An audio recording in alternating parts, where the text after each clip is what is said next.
everyone, welcome back to EduSoul. I hope you all are doing very well and welcome to yet new lecture of our international relations. International relations की हमारी series चल रही है जिसमें हम एक नया सेशन लेके आए हैं where we are discussing about APEC and India relations. APEC Asia Pacific जो रीजन में जो कंट्रीज़ हैं लाइक जो पैसिफिक रिम पर जो कंट्रीज़ लोकेट करती हैं उनका एक एसोसिएशन है, उनका एक इकोनॉमिक ऑर्गेनाइजेशन जिसे हम बोल सकते हैं वो है। बट अभी तक का टिल नाउ इंडिया इसका मेंबर नहीं हो पाया है। India is willing to be the member of this organisation but अभी तक वो इसका मेंबर नहीं है। तो आई मीन अगर मान लीजिए ऐसा फ्यूचर में होता है कि इंडिया अपेक का मेंबर होता है तो क्या ऐसे सिग्निफिकेंसेस हो सकते हैं अपेक को या फिर इंडिया को इसका मेंबर होने के बाद, ये सारी चीज़ें आज के लेक्चर में हम डिस्कस करेंगे। But before we get into the video, अभी तक अगर आपने मेरे चैनल को सब्सक्राइब नहीं करा है तो प्लीज़ कर दीजिएगा एंड बेल आइकन प्रेस कर दीजिएगा ताकि जो भी नए अपडेट्स हों आपको मिलते रहें। So let's get in the video. Firstly let's know about APEC. APEC क्या है? What is APEC? APEC is an economic cooperation of Asia Pacific countries जो यहाँ पर लोकेट करती हैं। यहाँ उन कंट्रीज़ का एक इकोनॉमिक कॉपरेशन है।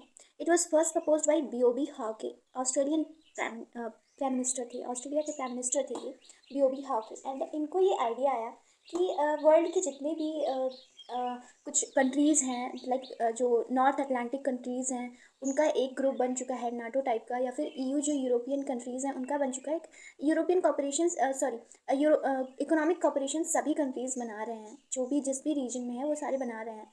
तो हमारे रीजन में ऐसा कुछ भी नहीं है एंड जिसकी वजह से हमारे रीजन का जो एक बोलते हैं कि कलेक्टिव डेवलपमेंट नहीं हो पा रहा है। दैट्स वाई उनको ये आइडिया आया कि हमें भी कलेक्टिव डेवलपमेंट की तरफ सोचना चाहिए, इंफ्रास्ट्रक्चर एक कंट्री और दूसरे कंट्रीज़ के बीच में बिल्ड करने के लिए सोचना चाहिए। सो उन्होंने ये अपेक का आइडिया निकाला एंड फिर फॉर्मुलेट करा, लोगों के सामने रखा, बाकी कंट्रीज़ के सामने रखा and they agreed upon this कि वो कुछ 21 कंट्रीज़ को एक साथ लेकर आए और उन्होंने फॉर्म करा। जिस टाइम पर फॉर्मेशन हुआ था उस टाइम पर 11 कंट्रीज़ थी बट एट प्रेजेंट यहाँ पर 21 कंट्रीज़ हो चुके हैं। And most important, China is also the member of APEC. 1991 में चाइना ने ज्वाइन करा अपेक को और वो अभी वो मेंबर है। But unfortunately till now India is not a member of APEC.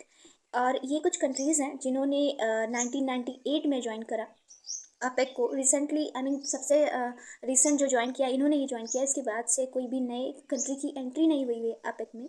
इसके कुछ 3 यूनिक फीचर्स हैं, इंपॉर्टेंट यूनिक फीचर्स हैं। दैट्स वाई इसकी तरफ जो भी कंट्रीज़ हैं वो अट्रैक्ट हुए जा रहे हैं। आप सोचिए 18 मान लीजिए 1989 में फॉर्म हो रहा है 11 कंट्रीज़ के साथ, उसके बाद से यहाँ पर 10 कंट्रीज़ आ चुके हैं। दैट्स वाई ये 21 ये नंबर पहुँचा है। सो क्या इसकी कुछ तो यूनिक फीचर होगा, दैट्स वाई जो भी कंट्रीज़ है वो अट्रैक्ट हो रहे हैं। वरना क्यों आएंगे कोई? जब तक कहीं पर कोई प्लेस अच्छी नहीं देखते हम तब तक वहाँ पर जाते नहीं हैं। हमारा जब तक हमको कहीं पर कोई बेहतर चीज़ दिखती नहीं है तब तक हम जाते नहीं हैं। सो क्या ऐसी यूनिक फीचर है वो देख लेते हैं। अपेक के क्या यूनिक फीचर्स हैं? इसके कुछ 3 यूनिक इंपॉर्टेंट यूनिक फीचर्स हैं जो हैं। First of all is open regionalism. For example मैं आपको देती हूँ EU का एग्जांपल। EU कैसा है? वहाँ पर क्लोज्ड ऑर्गेनालिज्म है। वहाँ पर क्या होता है, हाईली इंस्टीट्यूशनलाइज्ड फ्रेमवर्क वर्क करता है, टाइट नॉर्म्स होते हैं। कुछ भी कोई कंट्रीज़ को निकलना होता है उसमें से तो काफ़ी ज़्यादा उनको इतने ज़्यादा कॉन्ट्रैक्ट्स वगैरह तोड़ने पड़ते हैं, ये वो बहुत सारा कुछ हो जाता है। बट यहाँ पर क्या है कि कंट्रीज़ के लिए फ्लेक्सिबिलिटी दी गई है, वो अपने जो भी बात हो वो रख सकते हैं, या फिर किसी को निकलना है या फिर कोई भी प्रॉब्लम है तो उन सारी चीज़ों में इसको फ्लेक्सिबिलिटी दी गई है। सॉफ्ट रीजनलिज्म, ये जो बॉटम अप अप्रोच है इसका, कंट्रीज़ डिटरमाइंड वॉलंटरी टारगेट्स रखते हैं, सारी कंट्रीज़ अपने हिसाब से टारगेट्स लगाते हैं। और बॉटम अप अप्रोच कहीं का भी किसी भी चीज़ का डेवलपमेंट के लिए बहुत ही बेटर सिचुएशन होती है। Third is massive participation by private sector. यहाँ पर क्या हो रहा है कि प्राइवेट सेक्टर्स जो हैं वो बेटर परफॉर्म कर रहे हैं। China, Taiwan and Hong Kong are the member countries. और यहाँ ये सारी जगह जो है ये सारी जो कंट्रीज़ हैं ये प्राइवेट सेक्टर के लिए बहुत ही ज़्यादा जानी मानी कंट्रीज़ हैं। तो ये अगर आकर यहाँ पर इन्वेस्ट कर रहे हैं या फिर इनका पार्टिसिपेशन है यहाँ पर, इट मीन्स अ लॉट। तो यहाँ पर काफ़ी अच्छे तरीके से ये इसके कुछ 3 यूनिक फीचर्स हो जाते हैं। And one more notable thing that कि यहाँ पर जो भी कंट्रीज़ होती हैं उनको मेंबर इकोनॉमीज़ बोला जाता है, मेंबर कंट्रीज़ नहीं बोला जाता है इनको। जो कंट्रीज़ इसमें पार्टिसिपेट कर रही हैं, इसका मेंबर है, उन्हें मेंबर इकोनॉमीज़ बोला जाता है बिकॉज इट्स इकोनॉमिक कॉपरेशन है, क्योंकि ये दैट्स वाई इन लोग को मेंबर इकोनॉमीज़ बोला जाता है। एंड आफ्टर दैट देख लेते हैं कि एपेक मेंबर कौन कौन से कंट्रीज़ हैं। वैसे 21 कंट्रीज़ हैं, याद रखना इतना आसान नहीं होगा, बट आप एक बार देख लीजिएगा, क्योंकि ये जो भी देखिए ये जो भी कंट्रीज़ हैं सारे के सारे ये पैसिफिक रिम पे लोकेट कर रहे हैं, लाइक सही है। तो अगर आपको मैप समझ में आता है थोड़ा सा, तो आप ये चीज़ें क्लियर आउट कर लेंगे कि जो भी देखिए पैसिफिक, ये है पैसिफिक ओशन, एंड यहाँ पे जो रिम पे लोकेट कर रहे हैं जो भी कंट्रीज़, वो हैं इसके मेंबर्स हैं। सो ये कुछ कंट्रीज़ हैं like Australia, Brunei, Canada, Indonesia, Japan, Singapore, South Korea, Malaysia, Thailand, US, New Zealand, Philippines, China, Hong Kong, Chile, Mexico, Chinese Taipei, Papua New Guinea, and फिर वियतनाम, रसिया एंड पेरू। ये कुछ कंट्रीज़ है, 21 members हैं इसके। एक बार आप इसको ध्यान से देख लेंगे तो रिमेंबर रहेगा, इतनी इतने कोई टफ कंट्रीज़ नहीं है, ये सारे पैसिफिक रिम पर लोकेट करने वाले हैं। सो इसको आप इस तरीके से याद रख सकते हैं, मैप के तरीके से आप याद रख सकते हैं इसको, एक एक करके ना याद रखिए, मैप से याद रखिए। And then after that objectives of APEC. APEC के क्या ऑब्जेक्टिव्स हैं? To create free trade area in Asia Pacific region. देखिए, क्योंकि ऑर्गेनाइजेशंस बन रहे थे लाइक नाटो एंड ईयू जैसे, वहाँ पर फ्री ट्रेड हो रहे थे, एंड यहाँ जो एशिया पैसिफिक रीजन था, यहाँ पर कोई भी ऐसे ऑर्गेनाइजेशंस नहीं थे जिनकी वजह से फ्री ट्रेड हो सके। सो दैट इसको बनाया गया, फिर बैरियर फ्री ट्रेड्स हो सके, गुड्स हो या सर्विसेज हो, वहाँ पर हार्मोनाइजेशन हो सके, रेगुलेशन जो भी कस्टम्स लगाए हुए होते हैं उनका हार्मोनाइजेशन हो सके, and trade facilitation by cutting red tapism. Red tapism एक बहुत ही बड़ा इसके लिए ऑब्स्टैकल था कि इसको पीछे करना है, हर्डल था जिसको तोड़ना था।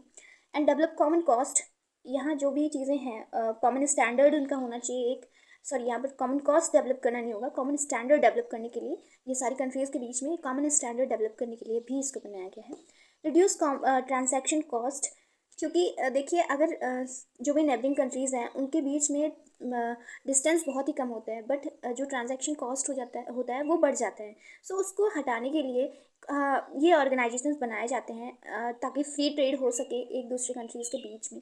AIIMS to make it the most efficient area in terms of EBD, ease of doing business कि एरिया में इसको एक मोस्ट एफिशिएंट एरिया बनाने का एक ऑब्जेक्टिव रखा गया है, दैट कि एपिक को हम ऐसा बनाएंगे कि ये सबसे एफिशिएंट एरिया होगा in terms of EBD, ease of doing business, that is called ease. Now let's have a look at features of APEC. Features क्या हैं अपिक के, ये हम देख लेते हैं। एम्स टू ईबीडी, देखिए जब अपिक का फॉर्मेशन हुआ था 1989 में, तो उस टाइम पर इसका एक ही एम था, that ease of doing business, EBD ही इसका एम था। बट अभी जो कंट्रीज़ हैं, जो मेंबर इकोनॉमीज़ हैं, उनका फोकस है बोगार गोल्स पे। बोगार गोल्स क्या है, लाइक जो भी ये मेंबर इकोनॉमीज़ हैं इनका ऐसा मानना है कि अगर ये ओपन एंड फ्री ट्रेड पर फोकस करते हैं तो इनके सोशल एंड इकोनॉमिक एस्पेक्ट्स जो है वो बेटर हो सकते हैं। एंड ये जो कंट्रीज़ हैं, ये जो मेंबर इकोनॉमीज़ हैं, ये 60% of global GDP and 40% of global population share करते हैं। दैट्स वाई 1994 में मेंबर जो इकोनॉमीज़ हैं उन्होंने ऐसा कमिट करा कि हम अपने एरिया में, मीन्स एशिया पैसिफिक एरिया जो है वहाँ पर फ्री ट्रेड करेंगे। ऐसा साइन करा, सभी ने कमिट करा दैट कि अब से मीन्स 1994 से इन फ्री ट्रेड करेंगे अपने एशिया पैसिफिक रीजन्स में। सो कुछ 3 पिलर्स हैं इसके, लाइक अपेक के जो 3 पिलर्स हैं इंपॉर्टेंट, वो ये हैं।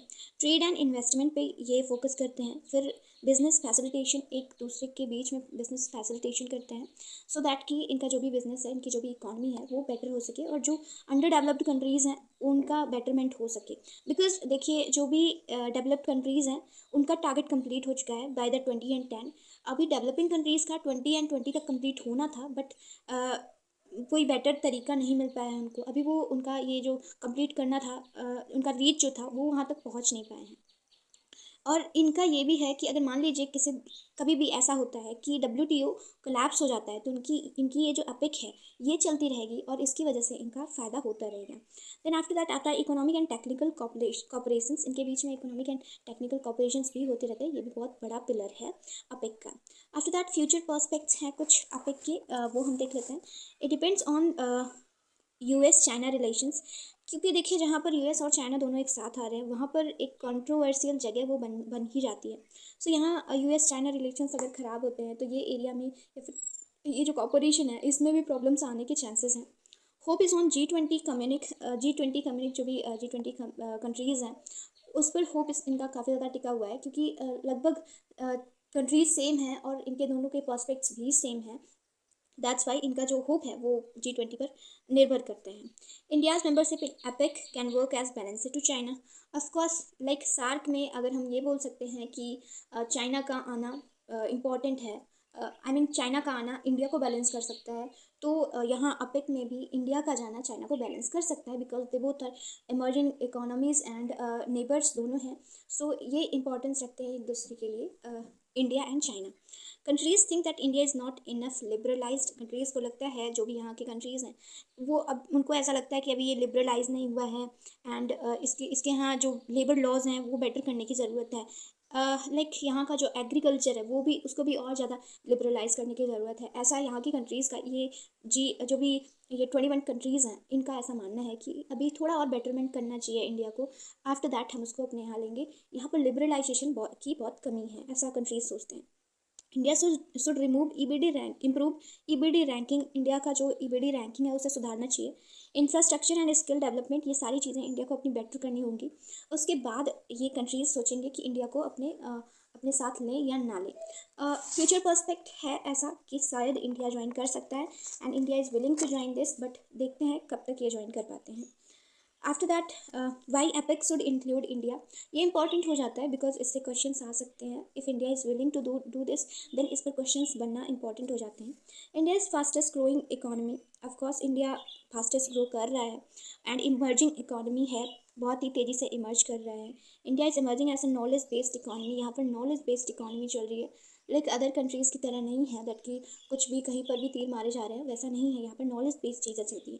India is 4th countries in Asia registering for patent, ये भी इंपॉर्टेंस रखता है आप एक कंट्रीज़ के लिए दैट कि इमर्जिंग कंट्री है ऐसी जो पेटेंट के लिए रजिस्टर कर रही है, ऐसी बस ये 4th कंट्री है। ऐसी 3 कंट्रीज़ और हैं बस, तो ये इंपॉर्टेंट हो जाता है। APEC countries can take advantage of IT sector, India में IT सेक्टर हम जानते हैं कितना बेटर चल रहा है। सो अपेक कंट्रीज़ जो है वो इंडिया से IT सेक्टर में हेल्प ले सकते हैं, वो अपने भी IT सेक्टर्स को बेटर कर सकते हैं अगर इंडिया से वो हेल्प लेते हैं। Implementation of trade facilitation agreements of WTO, India का जो रिलेशन है WTO के साथ वो बहुत ही बेटर है और वहाँ पर कई सारे एग्रीमेंट्स करते रहते हैं इंडिया, तो अगर ज्वाइन होते हैं तो बाकी सब कंट्रीज़ को भी फ़ायदे हो सकते हैं। Cutting red tapism through e-governance, India में E-गवर्नेंस आ चुका है और रेड टैपिज्म की हालत ख़राब हो रही है बिल्कुल। और क्योंकि ये जो कंट्रीज़ हैं 21 कंट्रीज़ हैं, यहाँ पर भी ये भी रेड टैपिज्म को हटाना चाहती हैं। बहुत बड़ी चीज़ है, ब्यूरोक्रेसी में रेड टैपिज्म हो जाता है। Introduce GST, India already GST introduce कर चुका है, तो ये कॉमन कॉस्ट वाली चीज़ हो जाती है। सो ये भी इंपॉर्टेंस रखता है। Stable government and certainty in policies, अब हम देख रहे हैं कि इंडिया की EBD रैंकिंग इम्प्रूव हो चुकी है और इंडिया स्टेबल गवर्नमेंट आ चुका है। सो यहाँ पर सर्टेनिटी भी आ चुकी है। सो इंडिया को इंक्लूड कर लेना चाहिए, एपिक कंट्रीज़ को, उनको और बेटर फ़ायदा होगा इससे अगर वो इंक्लूड करते हैं तो। एडवांटेजेस फॉर इंडिया, अब देखिए वो कंट्रीज़ इसको इंक्लूड करें इंडिया को अपने में, ये उनके लिए फ़ायदेमंद हो, बट इंडिया क्यों इंक्लूड हो इन कंट्रीज़ में, क्या एडवांटेजेस हो सकते हैं इंडिया को। Fear of collapse of WTO, मान लीजिए कभी WTO कोलैप्स होता है तो ये कंट्रीज़ हैं, इनमें बड़ी बड़ी कंट्रीज़ हैं और ये प्रोमिनेंट इकोनॉमीज़ हैं इसमें। सो अगर इनके साथ रहता है इंडिया तो यह, अगर मान लीजिए WTO कोलैप्स भी हो जाता है तो सपोर्ट के लिए ये सारी कंट्रीज़ आपस में एक दूसरे का साथ दे सकते हैं। So far India has FTA only with ASEAN, मैंने बताया था आपको कि अभी तक ओनली आसियान के साथ इंडिया का FTA है, फॉरेन फ्री ट्रेड एग्रीमेंट है, बाकी किसी भी ऑर्गेनाइजेशन के साथ नहीं है।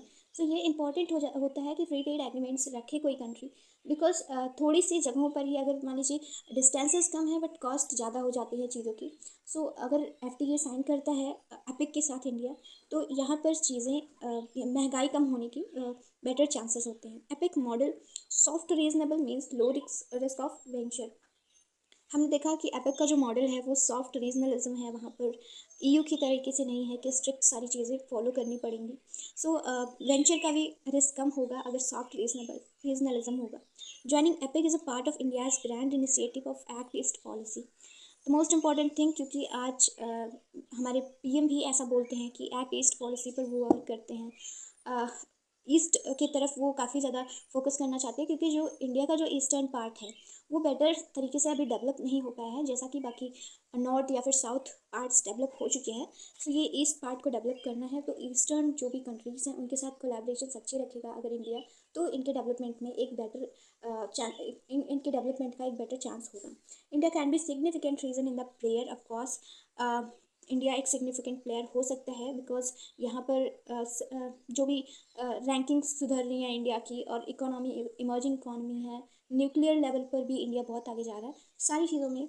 या फिर जीडीपी को ही ले लेते हैं हम, तो वो भी इंडिया का बेटर होता जा रहा है। तो इन सब चीज़ों में वो हेल्प कर सकता है ये सारी एपेक कंट्रीज़ का, और इंडिया के लिए भी ये बेटर ही होगा कि वो एपेक को ज्वाइन करें। So this was all about epic. Epic कोई बहुत बड़ा टॉपिक नहीं था, बस इसके मेंबर्स थोड़े ज़्यादा है, तो मेंबर्स को आप थोड़ा रिमेंबर रखिएगा। Let's have a quick sum up. Value points जो भी इंपॉर्टेंट आज हमने देखे वो थे। एपिक का हमने देखा इंट्रोडक्शन, जिसमें हमने देखा उसका फॉर्मेशन कब हुआ, और 1989 में उसका फॉर्मेशन होता है। उस टाइम पर 11 कंट्रीज़ होती है एपिक में, एंड ऑस्ट्रेलियन प्राइम मिनिस्टर के रिकमेंडेशन पर इसका फॉर्मेशन होता है। ऑब्जेक्टिव्स ऑफ एपिक, एपिक के क्या ऑब्जेक्टिव्स थे, एंड फिर हमने देखा फीचर्स ऑफ एपिक, जिसमें हमने उस 3 पिलर्स भी देखे एपिक के। फ्यूचर पर्सपेक्ट देखा कि कौन इंडिया को ज्वाइन करा जा सकता है या नहीं करा जा सकता है, इंडिया कितना बेटर है ज्वाइन होने के लिए, why APEC should include India, क्यों इंडिया को एपिक को इंक्लूड करना चाहिए, एपिक को क्यों इंडिया को इंक्लूड करना चाहिए अपने मेंबर इकोनॉमीज़ में। फिर एडवांटेजेस ऑफ इंडिया, आप कहीं भी ज्वाइन हो रहे हो तो किस लिए ज्वाइन हो रहे हो, उसके पीछे कोई रीज़न होगा। सो ये भी हमने देखा कि इंडिया के लिए क्या एडवांटेजेस हो सकते हैं एपिक को ज्वाइन करने को। So this was all about epic. ज़्यादा बड़ा टॉपिक नहीं था, छोटा टॉपिक था, क्वेश्चन ज़्यादा नहीं आते हैं, बट मैंने इसलिए इसको इम्पोर्टेंट समझा because India is willing to join it. So जो भी गवर्नमेंट में जो चीज़ें चल रही होती हैं, जो भी वर्ल्ड में चीज़ें चल रही होती हैं, उनसे क्वेश्चंस आ जाते हैं। That's why APEC was important to discuss. And this was all about today's lecture. Thanks for watching. All the very best.